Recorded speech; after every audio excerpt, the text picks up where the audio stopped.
¿Qué tal, mis queridos amigos?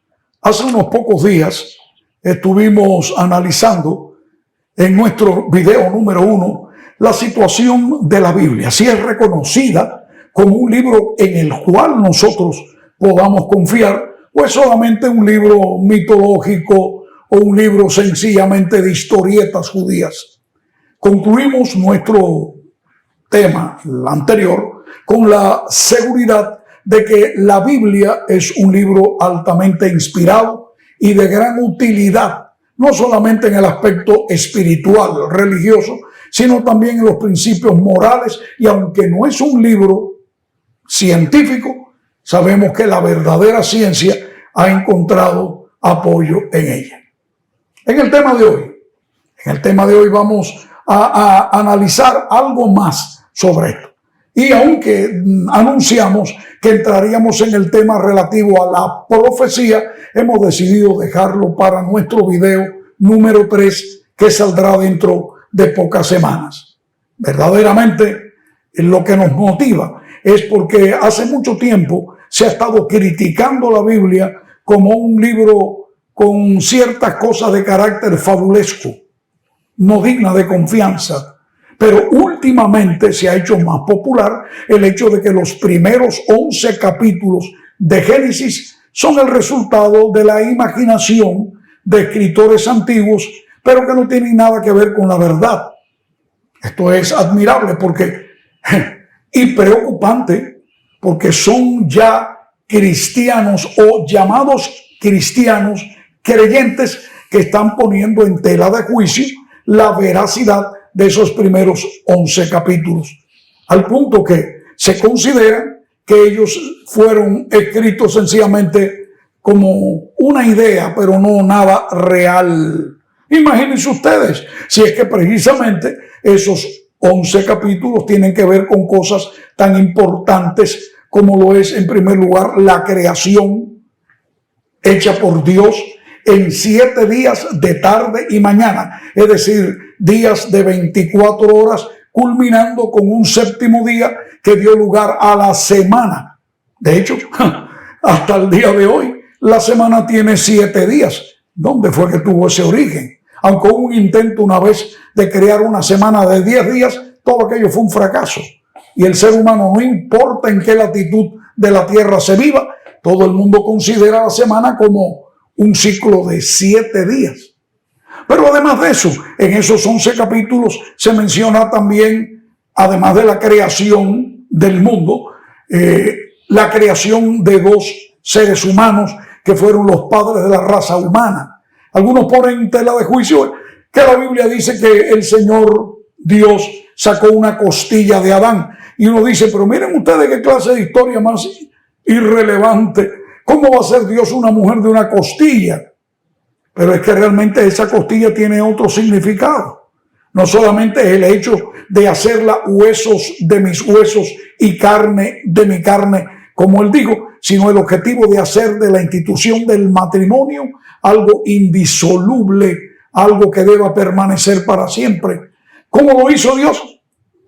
No sé, porque eso la Biblia no explica todo. Pero lo que sí estoy seguro es que la mujer y el hombre, los dos están compuestos de los mismos elementos químicos que tiene la tierra. Indudablemente que Eva también fue hecha de la tierra y que Dios quizás le insertó la costilla como para demostrarle a Adán y a ella misma que ambos formarían parte de una unidad perfecta, el hombre y la mujer. También habla allí de la caída en el pecado. Y entra la historia de la manzana. Pero no son historias que la Biblia menciona, son inventos. La Biblia no dice que era una manzana, era un fruto de un árbol especial, específico. Y lo que hubo allí no fue, como algunos piensan, que el pecado original tuvo que ver con la sexualidad de Adán y Eva. No, si Dios creó a Adán y a Eva con el propósito de hacerles seres sexuales capaces de multiplicarse, de tener hijos. No, el pecado fue la desobediencia a la ley que Dios había establecido. Además, el hecho de que Adán y Eva dudaran de la palabra de Dios y le dieran creencia a un extraño es lo que en efecto nos muestra a nosotros que es el pecado. Pero también se habla allí de la muerte fratricida de Abel en manos de su hermano Caín. Más tarde viene el diluvio universal y por último también se menciona el surgimiento de la Torre de Babel. En unos poquitos minutos quisiéramos presentar ciertos argumentos lógicos para echar por tierra la idea de que estos primeros 11 capítulos de Génesis no tengan valor histórico e inspiracional. Número 1. En primer lugar vamos a Jesús, nuestro Señor. Es algo muy significativo que Jesús, en todas sus palabras que luego fueron registradas en escritos de los apóstoles evangelistas, nunca mencionó los llamados libros apócrifos. Se entienden por ellos los que no son inspirados. Y el canon judío, o sea, la regla de interpretación y de reconocimiento de libros sagrados de los hebreos, nunca reconoció esa docena y un poco más con capítulos adicionales a libros ya reconocidos como el de Daniel, por ejemplo, con el capítulo 13 y 14. Eran realmente libros históricos o libros alegóricos, pero nunca fueron libros inspirados, por lo que Jesucristo nunca, ni los apóstoles, citaron ellos estos libros apócrifos. Pero por otro lado, Jesús sí citó varias veces los primeros capítulos de Génesis. Por ejemplo, en una ocasión él lo menciona así. Él dijo que Dios creó al hombre varón y hembra, por lo tanto el hombre dejaría a su padre y a su madre y se iría con su esposa y los dos serían una sola carne. ¿Saben ustedes que esa cita está allí al comienzo del libro de Génesis? O podríamos mencionar también de Jesús que él habla de el justo Abel, refiriéndose al hijo asesinado por su hermano Caín. También hay algo más que debemos tener en cuenta, y es que el mismo Moisés, cuando recibe las tablas de la ley, en el mismo centro de los 10 mandamientos, se encuentra allí la alusión que Dios ordena que el sábado sea reconocido como un día de recordar, porque, y la razón, en 6 días creó Dios los cielos y la tierra y todas las cosas. Por lo tanto, hace alusión a esa creación de parte de Dios. Jesús mismo, volviendo otra vez a él, en el capítulo 24 de San Mateo se registra su sermón profético y él habla como señales del fin, que en los últimos tiempos los hombres estarían viviendo como en los días de Noé, refiriéndose al diluvio, cuando al fin, como dijo más tarde uno de sus discípulos, Pedro, la tierra fue destruida por agua, pero ahora está guardada para ser destruida por fuego, por la misma palabra que trajo el diluvio.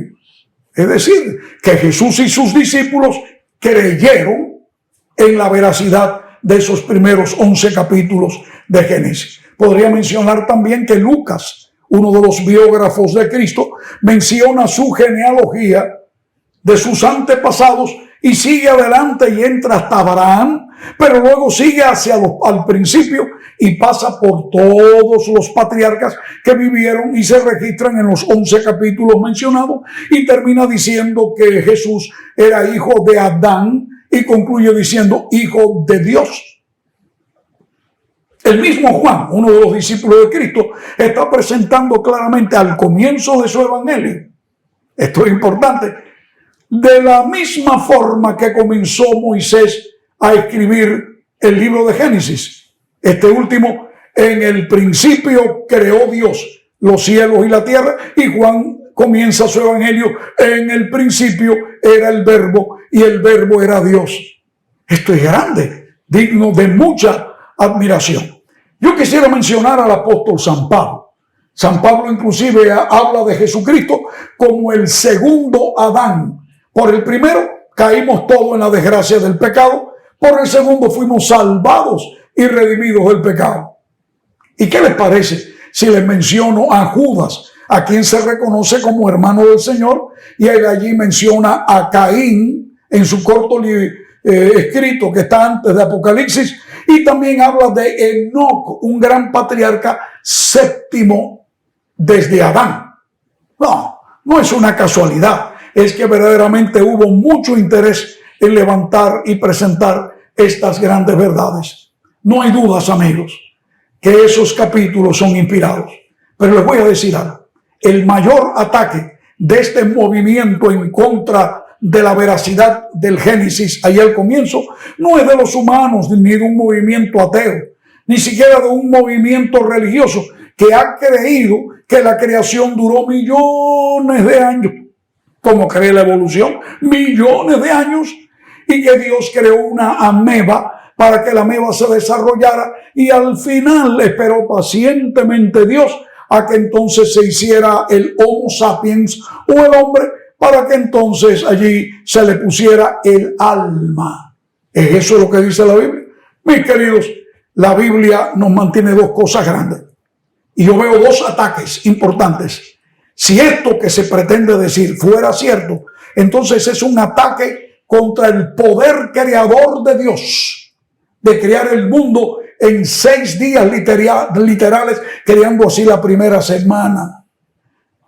Y esto es un ataque contra el símbolo del poder creador de Dios, que es el sábado. Y en segundo lugar, el plan de redención, porque se imaginan ustedes, si no existió el pecado y todo lo que se habla es un cuento, ¿para qué tendría que venir Jesús a morir en la tierra? Entonces su muerte en la cruz fue algo innecesario. Es como que no tenía por qué haber ocurrido. ¿Se dan cuenta ustedes, amigos? Además, en el día de hoy, ¿existe o no existe el mal? Esas personas que ustedes notan hacen actos horribles de asesinar, de una madre que abandona un hijo, de otros que llegan y todo eso muestra que el pecado sí existe. Bueno, queridos, ya el tiempo se nos acabó, tenemos que terminar, pero ahora sí el tema sobre profecía será el video número 3, que va a venir dentro de pocos días, de pocas semanas. Estén atentos. Les pido, por favor, si les ha gustado lo que estamos tratando en forma corta y, por cierto, pausada en cortos minutos, por favor, denle usted allí el like con el dedito arriba. Al mismo tiempo, suscríbase y dele a la campanita para que usted automáticamente lo reciba. Así que seguimos adelante juntos, poniendo el punto sobre el punto. Nos veremos.